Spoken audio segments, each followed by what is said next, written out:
Жаңа оқу жылының басталуына аз ғана уақыт қалды. Алайда, 1 қыркүйек жақындаған сайын мектепке баратын оқушыдан бұрын оның ата-анасы уайымдай бастайды. Себебі, жеткіншектің мектеп формасына, аяқ киіміне, оқу құралдарына кететін қаржы, әсіресе қазіргідей қымбатшылық қос бүйірден қысқан кезеңде үлкендердің қалтасына қосымша салмақ болар анық. Ал бір отбасында бір емес, бірнеше мектеп жасындағы баласы бар ата-анаға бұл кәдімгідей бас қатыратын мәселе. Сонымен, биыл бір оқушыны мектепке дайындау үшін қанша қаражат кетеді? Ұл бала мен қыз баланы киіндіруге жұмсалатын қаржы мөлшерінде айырмашылық бар ма? Оларға оқу құралдары мен киім-кешек сатып алу үшін қанша теңгеге шығындалуыңыз мүмкін? Біз бүгін осы сауалдарға жауап іздеуге тырысамыз. Дәл қазір шаһарымыздағы орталық базардың алдында тұрмыз. Мұндағы дүңгіршектерде тіршіліктің қайнап, сауданың қызып тұрғанын бірден байқайсыз.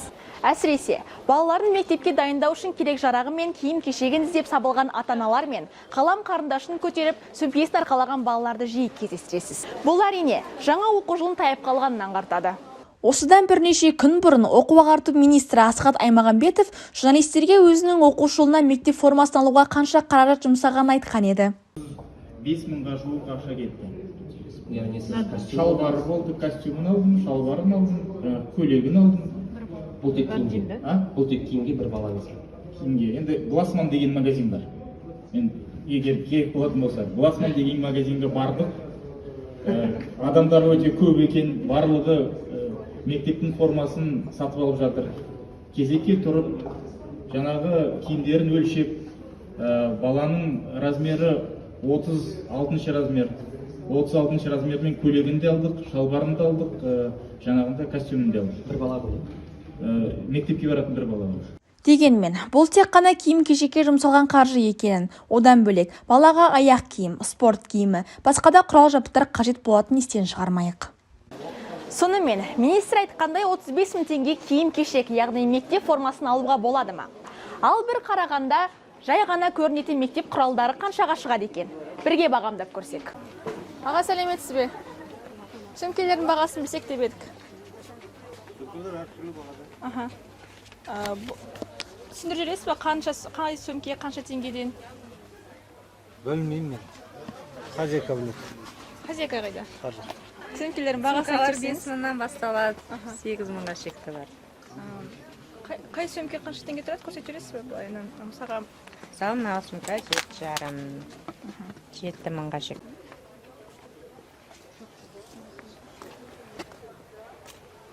өзіңіз айта кетсіз маған, бағалар қанша?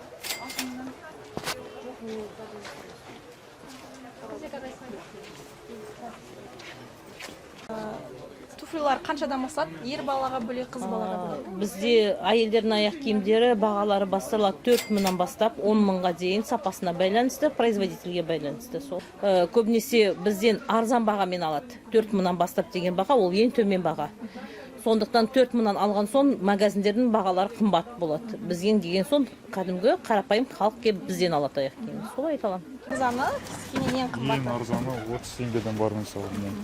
Ең қымбаты? Ең қымбаты 220 теңгеден. Если декоративный десек, 800 теңгеден мысалы.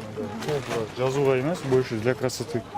Дәптер алғанда ғана екеуі бірге сатылады, е? Екеуі бірге сатылады. Жеке тетрадь сатылмайды. Неге? Потому что біз оны мысалға 39-40 теңгеден аламыз да. Сол 30 теңгемен 35 теңгеден ставимыз. Так, 1 к 1 стоит примерно. Қалай? 1 к 1.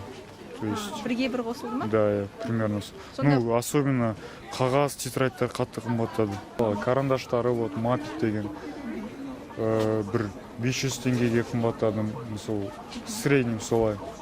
Ручкалар сол бағада. Қандай бағада болды, сондай бағада қалды олар.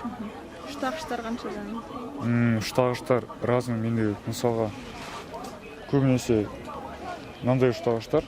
Мысалға, российский яланг. Бұлар 500 теңгеден, мынандай бар 80-ден, обычныйлар, без контейнеров. С контейнеров 200 теңгеден басталады. 150 теңгеге де бар. 3,5 мыңға дейін.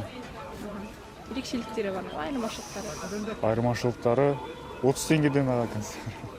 8200 дейтін мысалға. Бұл бірінші сыныптарға арналған сумка шығар. Қыз балаға. Каркасный сумкалар. Каркасный сумкалар ноуда каркасныйға жатады. Бұның бағасы 8200.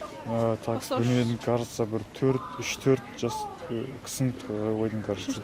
3-4 сыныпта, да. Жыл сайын ата-аналарды алаңдататын тағы бір мәселе бар. Ол оқушының мектеп формасы.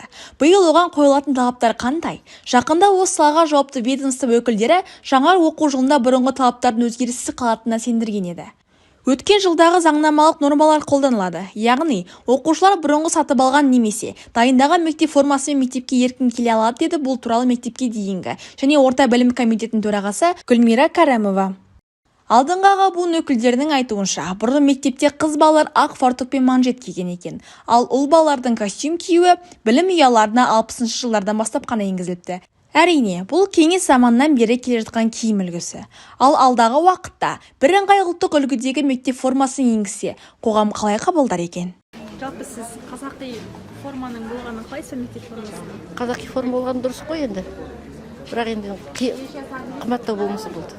Енді қазақи өрнек анау салуға дұрыс, бірақ ол қымбатқа ұрынады ғой. Сондықтан мен ойлаймын, тек қана ақ көйлек пен қара бұрынғыдай юбка, қара шалбар.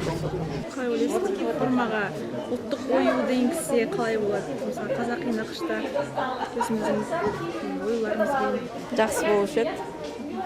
Жақсы болушы еді ұлттық нақышта киімдер киетін болса мектепте. Әсіресе біздің ұлттық салт дәстүріміздің балаларға бойына сіңіргенге көп әсерін тигізуші еді. Сонымен, біз базардағы бағалармен танысып шықтық. Олай болса, ата-ана баласын мектепке дайындау барысында қанша теңгеге шығынданатынын есептеп көрейік.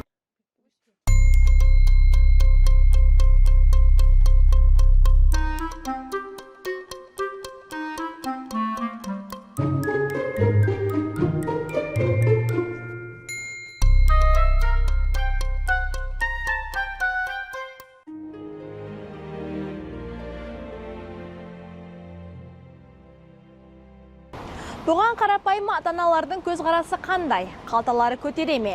Өздерін сұрап көрейікші. Несі көтермейді, жағдайы көтермейді, қалталары. Қалталары да көтермейді ғой, 4 баласы бар, 5 баласы бар деген секілді. 35 мыңға бізде киіндіруге мүмкіндік бар ма, бір баланы болсын? Болмайды. Қайт киіндіресіз, 4 баласы бар, қайт киіндіреді ол. Киіндіре алмайды қазір. Бұрында вообще көп алатын, каждый бала, қазір онда ала алмайды адамдар. Қазір міне товар алдық, сентябрь тұр. Қазір не істейді ғой балалар вообще. Білмеймін, қалай уже адамдарға қиын. Бәрі қымбат қазір. Бұрынғы бізде сезон, қазір сезонда біз отырмыз. Өйткені товар қымбат, адамдар алғысы келмейді. Ешкім жағдайлары мәз емес, ошым халықтың жағдайы. Енді мен енді 2 бала оқытамын, 2 балам студент. Мен соның бәрінде қымбат болсын бар енді. Арзан аяқ киімі, арзан 5000 теңге дейді. Ал 5000 теңге киімейді бұлар, 13-14 мың несін киеміз. Балалар енді нелерден қалғысы келмейді. Жәрмеңкелер ұйымдастыру керек па? Онда жәрмеңке жаңа констабарға бардым. 40 теңгеден дәптер сатамыз дейді. Констабармен қоса ал дейді. Констабар болмаса дәптер бермейді. Дәптер бермейді, қымбат болды. Менен басқа да семьялар бар ғой, 5 баласы бар, 6 баласы барлар бар. Мен өзімде 5 бала бар менен. Школьник форма қараған жоқ қой, қазір енді кірген бетіміз базарға. Аяқ киімдер 5 мыңнан кейін, оның өзінде бір саңардан қалғанның өзі. Аланандай қарасаң, 10-15 мың, 17 мың дейді. Есептеңіз, бір балаға сонда қаншаға шығады. Жұмыс істемейтін кісілерге қиын.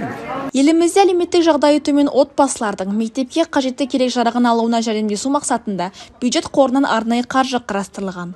Оқу-ағарту министрінің айтуынша, былтыр солтүстік Қазақстанда бір оқушыға 17 мың теңге бөлінсе, кей өңірлерде 20-25 мың теңге беріліп келген. Ал осы жылы қаражаттың ең төменгі деңгейі 37 мың теңгеге көтеріліпті. Дегенмен, базардағы бағаларды бағамдай келе, бұл қаржының әлеуметтік жағынан аз қамтылған отбасылардың бір жыртығын жамағанымен, мәселені түбегейлі шешпейтінін көз жеткізгендей боласыз. Себебі, бір баланы түгел киіндіріп, оқуға қажетті керек-жарағын алып беру үшін кем дегенде 80-90 мың теңге көлемінде қаражат қажет.